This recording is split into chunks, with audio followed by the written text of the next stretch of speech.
기도하겠습니다. 하나님 아버지, 이 시간 주님의 말씀을 전합니다.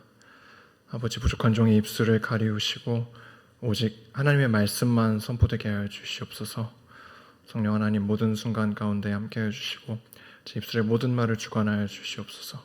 그리고 말씀이 선포되고 듣는 모든 이들 가운데 성령 하나님 한 사람 한 사람 심령 가운데 임재하여 주셔서 말씀이 심어지고 싹 틔우고 자라나고 열매 맺는 데까지 나아갈 수 있도록 역사하여 주시옵소서. 감사드리며 예수님 이름으로 기도드렸습니다. 아멘. 수요 예배 가운데 오신 여러분을 진심으로 환영합니다.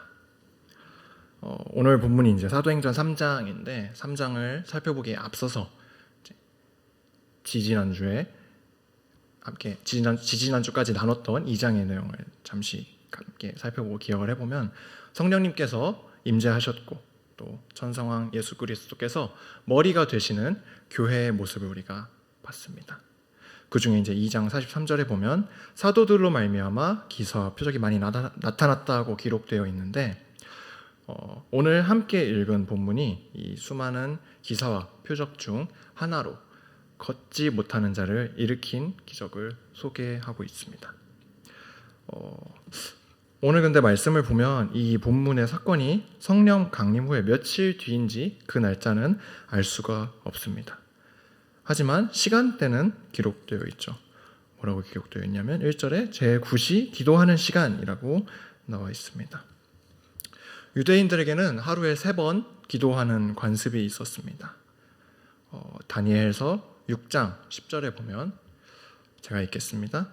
다니엘이 이 조서에 왕의 도장이 찍힌 것을 알고도 자기 집에 돌아가서는 윗방에 올라가 예루살렘으로 향한 창문을 열고 전에 하던 대로 하루 3번씩 무릎을 꿇고 기도하며 그의 하나님께 감사하였더라.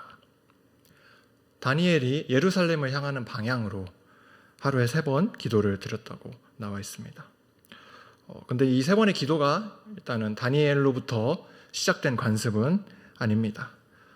다니엘이 예루살렘으로 향한 창문을 열고 기도를 드린 건 그 예루살렘에 하나님의 성전이 있었기 때문이고 이것을 통해서 유대인들이 성전에서 기도의 시간을 가졌던 게 꽤 오래된 관습이라는 것을 우리가 유추해 볼 수 있습니다. 이 3번의 기도 시간은 오전 9시 그리고 이제 정오 낮 12시 그리고 마지막으로 오후 3시인데 오늘 본문에 나오는 제9시가 오전 9시는 아닙니다. 유대인들의 시간 계산법은 우리가 사용하는 방식과 조금 다른데요.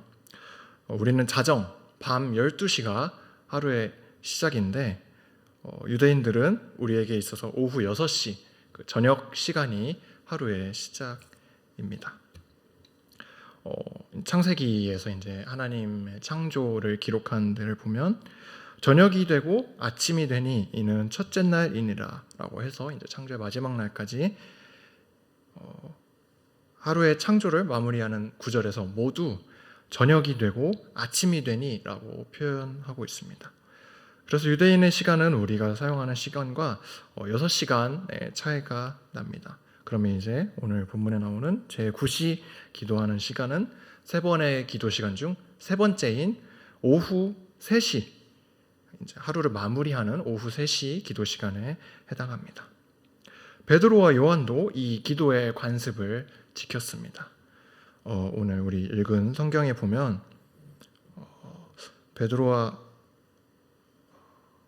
요한이 성전에 올라갈새라고만 표현이 되어 있는데 이 헬라어 원어 성경을 보면 성전에 올라갈새라는 단어가 성전에 반복적으로 올라갔다. 그러니까 조금 습관적이고 지속적인 그런 표현으로 사용되어 있습니다. 그러니까 이들이 기도하러 성전에 올라간 게 이번이 처음이 아니라 꾸준히 하루에 3번씩 기도하러 성전에 올라갔다는 것을 의미합니다. 어제 새벽예배 말씀에서 기도하다가 자던 그 베드로와 요한의 모습을 생각해보면 이 제자들이 그때와 달리 변했다는 느낌을 우리가 받을 수 있습니다. 이어서 2절을 보시면 나면서 못 걷게 된 이를 사람들이 메고 오니 이는 성전에 들어가는 사람들에게 구걸하기 위하여 날마다 미문이라는 성전 문에 두는 자라. 여기서 이제 걷지 못하는 사람이 등장합니다. 사람들이 이 사람을 성전 미문에 둡니다. 그런데 말씀해 보니 날마다 라는 말이 있죠. 조금 전에 1절에서 베드로와 요한이 성전에 올라가는 게 반복적인 행동이었듯이 이 걷지 못하는 사람이 성전 미문에 놓이는 것도 매일 반복적으로 이루어지는 일이었습니다. 그렇다면 여기서 이 걷지 못하는 사람과 베드로와 요한이 만난 게 처음이 아닐 수도 있다는 생각을 할 수가 있습니다. 물론 이제 성령 강림 후에 바로 다음 날 일어났던 일이라든지 그렇게 즉시 만날 수도 있지만 굳이 이들의 행동을 반복적으로 묘사한 것은 적어도 베드로와 요한이 이 걷지 못하는 사람을 처음 본 게 아니라는 점에 힘을 실어줍니다.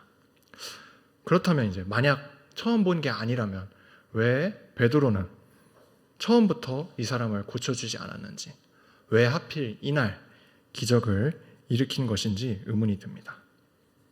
그런데 우리는 아까 처음에 얘기했듯이 이날이 언제인지 누가가 이제 성경에 기록하지 않았기 때문에 알 수가 없습니다.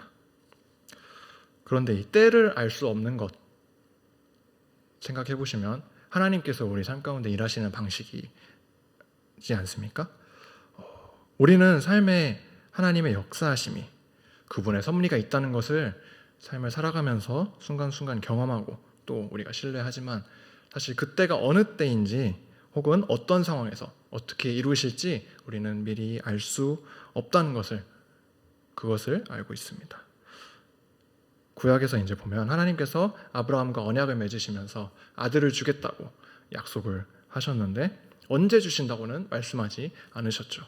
그래서 아브라함은 기다리다가 이제 하갈을 통해서 이스마엘을 낳는 그런 일을 또 저지릅니다. 다윗의 경우도 비슷합니다. 사무엘을 통해 다윗에게 기름을 부으셨는데 그가 왕이 된 건 그 즉시가 아니라 아주 한참 뒤, 그 온갖 고난을 다 겪은 뒤입니다. 예수님의 임재도 마찬가지입니다. 말라기 선지자 이후에 수백 년 동안 하나님의 말씀이 이스라엘 백성들에게 들리지 않았습니다. 수백 년의 시간이면 여러 세대가 태어나고 또 죽음을 맞이하는 오랜 시간입니다. 그 기간 가운데 하나님의 말씀을 평생 듣지 못한 채 죽게 되는 사람들도 분명 많이 있었을 것입니다.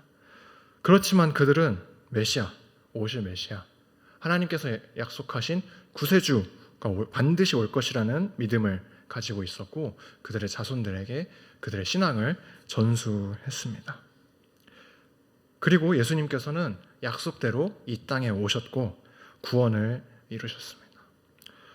여기서 우리의 모습이 어떤지 한번 돌아봤으면 좋겠습니다. 우리가 하나님의 역사하심을 분명하게 신뢰하고 있는지 혹은 내 생각과 욕심이 앞서서 하나님의 때를 기다리지 못하고 이를 그르치는 경우가 있지는 않은지 저 같은 경우에는 그러는 경우가 꽤 빈번하게 있습니다. 저한테 이제 무언가 필요한 상황이 되면 일단 기도를 하긴 합니다. 하나님한테 하나님 이게 필요합니다. 하나님께서 허락해 주세요라고 기도를 하면서 불안한 마음에 이제 제 노력대로 뭔가 막 최선을 다해서 해결책을 찾아보려고 하는데 그럴 때면 하나님께서 바로 이루어주시기보다 제가 생각하지도 못한 방식으로 하나님께서 가장 좋은 때에 가장 좋은 방식으로 해결해 주시는 것을 보게 됩니다. 우리가 신실하시고 인자하신 하나님께서 보시기에 가장 좋은 것을 가장 좋은 때에 허락하실 것을 믿음으로 살아가길 소망합니다. 한편 이 걷지 못하는 자의 입장을 우리가 또 살펴보려고 합니다. 날 때부터 걷지 못하는 삶, 이제 바로 다음 장인 4장 22절에 보시면 이 표적으로 병 나은 사람은 40여 세나 되었더라. 이 병 나은 사람이 오늘 본문에 등장하는 사람인데 나이가 40세가 넘었다고 나와 있습니다. 그 긴 세월 제가 이제 25이니까 제 나이의 2배 가까이 되는데 그 시간들이 얼마나 괴로웠을지 저는 감히 제가 어떻게 예상할 수는 없을 것 같습니다. 정말 이 사람은 괴로웠을 것입니다. 심지어 당시 이스라엘 백성들에게 고치지 못하는 병, 더욱이 이 사람처럼 날 때부터 어떠한 불편함을 가지고 태어나는 것은 저주였습니다. 죄에 대한 저주.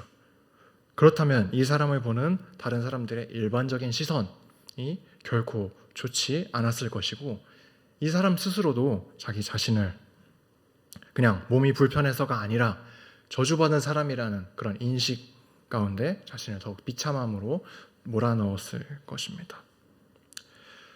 그래도 이제 긍휼의 마음을 가진 사람들이 이 사람이 국어를 할 수 있게끔 그를 메어다가 성전 미문 앞에 둡니다.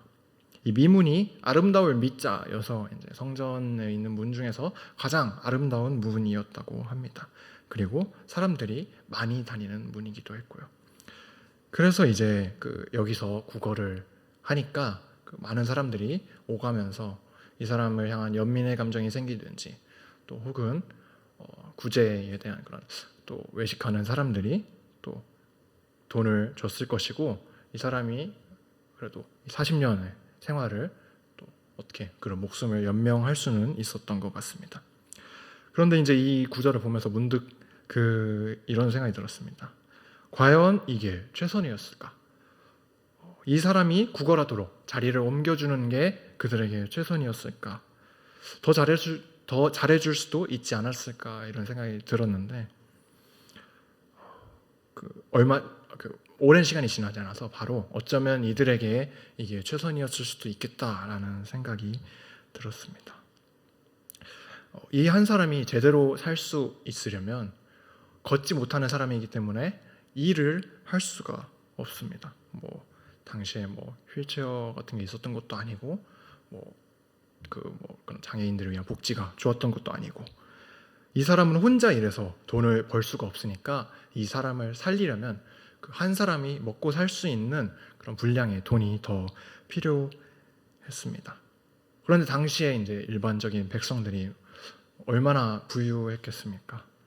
많은 사람들이 하루하루 수고해서 정말 한 사람 한 사람이 다들 자기의 하루 살아가는 데에 최선을 다했을 것입니다. 그런데 이 사람을 살리기 위해서 그 재산을 끌어모아서 다 쓰게 되면 자기가 먹을 게 없어지니까 이 사람이 구걸해서라도 그렇게 허기를 달랠 돈을 모을 수 있도록 메어 옮겨주는 게 최선이었을 수도 있다는 생각이 들었습니다. 이 이야기를 이제 제 기숙사에 사는 룸메이트랑 하다가 룸메이트가 이제 자기 지인 이야기를 해줬습니다. 자기 지인이 기업, 이제 대기업은 아닌데 완전 소규모의 기업도 아니라고 합니다. 그래도 꽤 어느 정도 버는 그런 기업을 운영하는 사람인데, 그 사람이 자기는 진짜로 엄청 성공하고 싶다고 얘기를 했다고 합니다. 근데 그 성공의 이유가 자기가 그냥 잘 살고 싶어서가 아니라 더 많이 벌어서 가난한 사람들을 정말 많이 더 도와주고 싶다, 그렇게 이유를 얘기를 했다고 합니다. 그런데 이게 더 대단한 거는 이 사람이 지금 그래서 돈을 모으고만 있는 게 아니라 이미 많은 돈을 기부하고 나누고 있다는 점이었습니다. 이 사람은 하나님이 맡기신 자기에게 주어진 자리에서 최선을 다하고 있는 것이라고 볼 수 있습니다. 이 걷지 못하는 사람을 메어다 주는 다른 사람들도 각자 자신의 삶이 있었을 것입니다. 그리고 그들도 살기 위해서 최선을 다했을 것이고요. 그래서 아까 그들이 걷지 못하는 사람을 매일 성전으로 메어다 주고 또 집으로 다시 메어다 주는 이 일이 또 그렇게 생각해 보면 그렇게 쉬운 일은 또 아닙니다. 그래서 그들도 더 돕지 못하는 안타까운 마음에 할 수 있는 구제였을 것이라 생각합니다. 오늘을 살아내는 것은 하나님께서 맡기신 사명을 감당하기 위한 최소한의 요건입니다. 내가 잘 먹고 잘 살아야지 라는 생각이 아니라 그런 생각으로 성공을 바라고 부를 축적하는 게 아니라 하나님께서 허락하신 각자의 삶에 최선을 다하고 또한 그 삶 가운데 사랑의 마음으로, 긍휼의 마음으로 구제에 힘쓴다면 하나님께서 또한 모든 필요를 채워주실 것으로 믿습니다. 한편 그 구제의 본질이 어디에 있어야 할지 우리 말씀 가운데서 조금 더 살펴보도록 합시다. 베드로가 이제 걷지 못하는 자에게 말합니다. 우리를 보라, 이렇게 얘기를 합니다. 그 사람이 이 말을 듣고 자기에게 무엇을 줄지 얼마나 기대했을까요? 5절에서 보시면 그가 그들에게서 무엇을 얻을까 하여 바라보거늘. 이 바라본다는 동사는 그냥 쳐다보는 게 아니라 어떠한 목적과 기대감을 가지고 바라보는 눈빛을 의미합니다. 그러니까 다른 사람들처럼 그냥 그 사람 앞에 돈 조금 주고 가면 되는데 지금 베드로가 이제 자기들을 보라고 말하니까 상당한 기대를 가지고 그들을 쳐다봤을 것입니다. 그런데 베드로가 이어서 이렇게 말합니다. 6절에 베드로가 이르되 은과 금은 내게 없거니와 내게 있는 것을 내게 주노니 나사렛 예수 그리스도의 이름으로 일어나 걸으라 하고, 나는 너에게 줄 은과 금이 없다 라고 첫 문장을 말한 겁니다. 이게 성경에는, 지금 우리말 성경에는 은과 금은 내게 없거니와 내게 있는 것을 내게 주노니 라고 해서 한 문장으로 이렇게 돼 있는데, 실제로는 나는 돈이 없다라고 첫 번째 문장을 말하는 것입니다. 그러면 이제 이 걷지 못하는 사람 입장에서 약 올리는 것도 아니고 얼마나 황당하면서 또 실망스러웠겠습니까? 그리고는 다음 문장입니다. 내가 가진 것을 너에게 준다. 그런데 이 사람이 지금 제일 급한 건 돈이지 않습니까? 돈이 있어야 오늘 먹을 걸 사고 또 그렇게 하루를 살아갈 수 있는데, 안 굶을 수 있는데 돈이 없으면 뭘 준다는 건가? 베드로가 가진 게 무엇이든 그렇게 큰 기대를 하지 않았을 것입니다. 그런데 이어서 베드로가 나사렛 예수 그리스도의 이름으로 일어나 걸으라 하고 명령합니다. 이때 걷지 못하는 사람의 심령이 무엇인지는 정확히는 알 수 없습니다. 40년 평생을 못 걸었는데 그렇게 말한다고 내가 일어나 걸을 수 있겠어? 라고 생각하면서 그런 허탈함을 가졌을 것이고, 하지만 또한 한편으로는 2장에서 이제 3,000명이나 되는 사람이 세례를 받게 된 그 무리의 중심에 서 있었던 그 주인공인 베드로가 이렇게 말을 한다는 것을 알았더라면 그에게는 또한 신라 같은 희망을 품었을 수도 있습니다. 그런데 베드로가 손을 잡고 일으키니 그가 진짜로 일어납니다. 7절과 8절 제가 읽겠습니다. 오른손을 잡아 일으키니 발과 발목이 곧 힘을 얻고 뛰어서서 걸으며 그들과 함께 성전으로 들어가면서 걷기도 하고 뛰기도 하며 하나님을 찬송하니. 얼마나 기쁘면 이 사람이 뛰어다녔겠습니까? 그러면서 하나님을 찬송합니다. 이 사람이 말끔히 고쳐졌습니다. 그렇다면 베드로는 이 사람에게 뭘 준 걸까요? 베드로가 가진 것은 무엇이었을까요? 제가 사실 오늘 이제 설교의 제목을 베드로가 가진 것이라고 정하고는 이거에 관해서 며칠을 생각을 했습니다. 베드로가 가진 게 뭐고 뭘 준 걸까? 일단 처음에 이제 제일 먼저 든 생각은 성령이었습니다. 베드로에게 성령님께서 임재하시고 그 안에 내주하셨으니까. 여기까지는 괜찮은데 베드로가 성령을 줬다. 베드로가 아무리 사도라지만 성령을 줬다는 게 말이 안 되는 것이라고 생각했습니다. 성령의 권능으로 기적을 행할 수는 있지만 성령을 줄 수는 없습니다. 그렇다면 그 성령의 권능을 준 것이냐? 그것도 아닙니다. 성령의 권능을, 성령님의 권능인데 어떻게 베드로가 마음대로 주고 말고 뭐 이렇게 할 수 있겠습니까? 베드로는 이 걷지 못하는 사람에게 자신의 기쁨을 나눴습니다. 어떤 기쁨이냐면 회복의 기쁨. 예수 그리스도를 통해서 얻게 되는 그런 회복의 기쁨을 그에게 나눴습니다. 베드로는 일어나 걸으라는 선포를 하면서 나사렛 예수 그리스도의 이름으로 선포를 했습니다.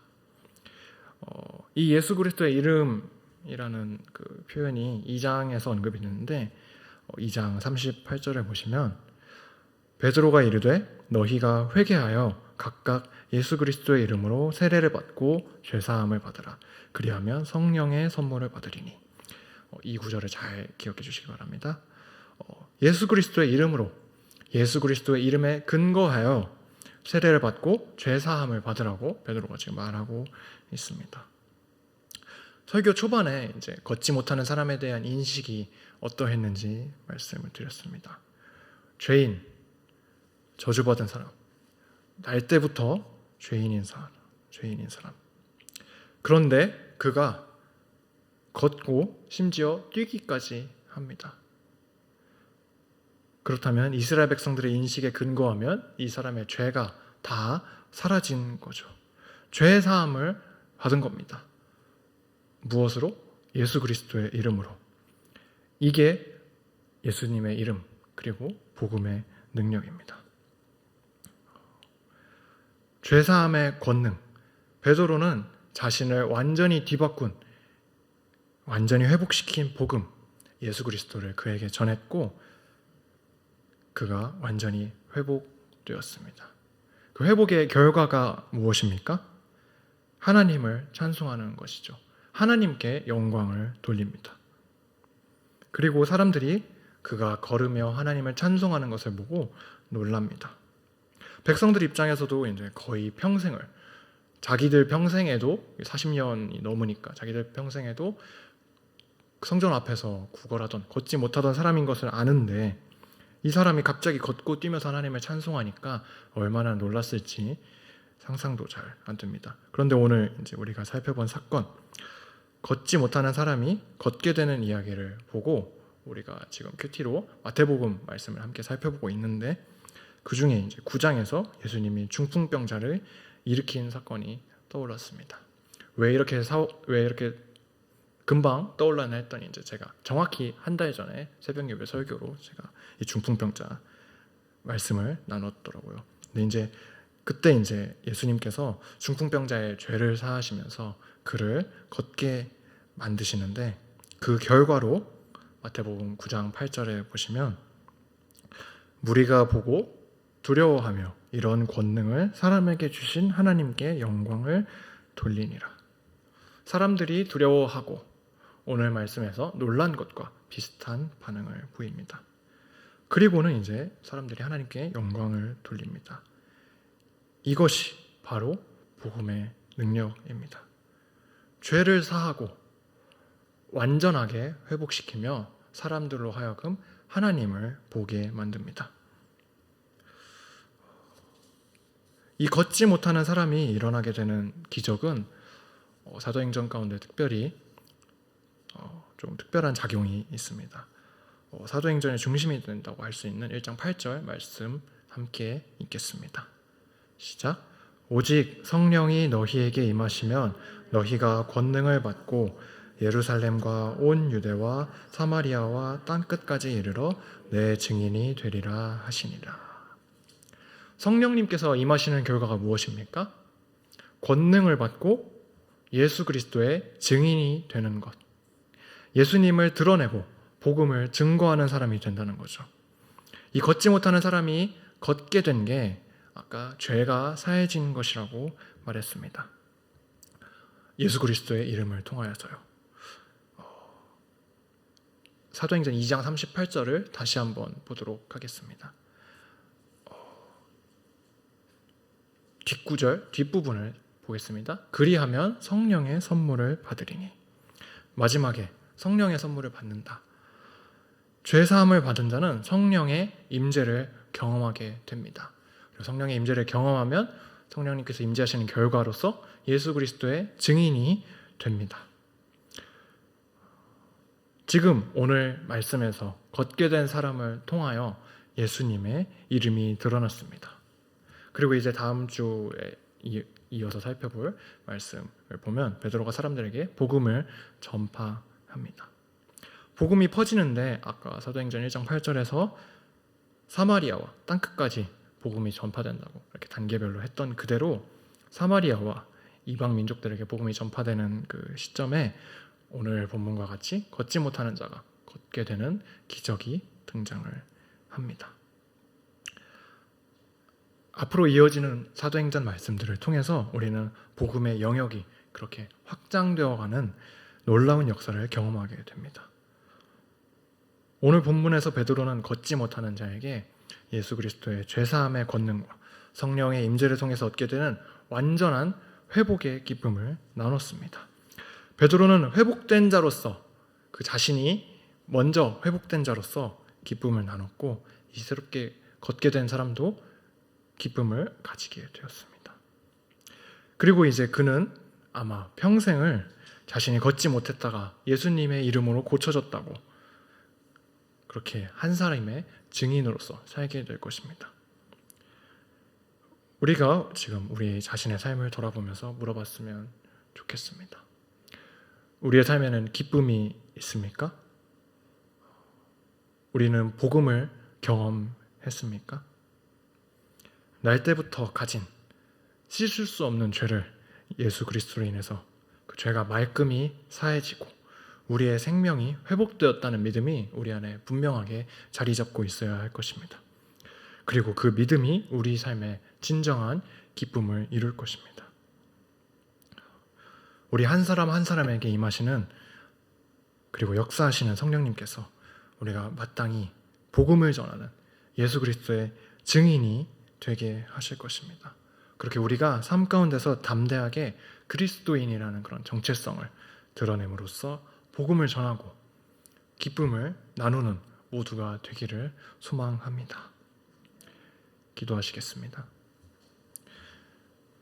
하나님 아버지, 우리의 힘으로는 고칠 수 없는 죄를 예수 그리스도를 통하여 깨끗하게 씻어주심 정말 감사합니다. 성령 하나님께서 우리 삶에 함께하사 우리 삶의 기쁨을 회복하시고 마땅히 예수 그리스도의 증인이 되도록 인도하여 주시옵소서. 그렇게 우리가 복음이 퍼져나가고 하나님 나라가 확장되어가는 놀라운 역사에 동참하게 하여 주시옵소서. 예수님 이름으로 기도드립니다. 아멘.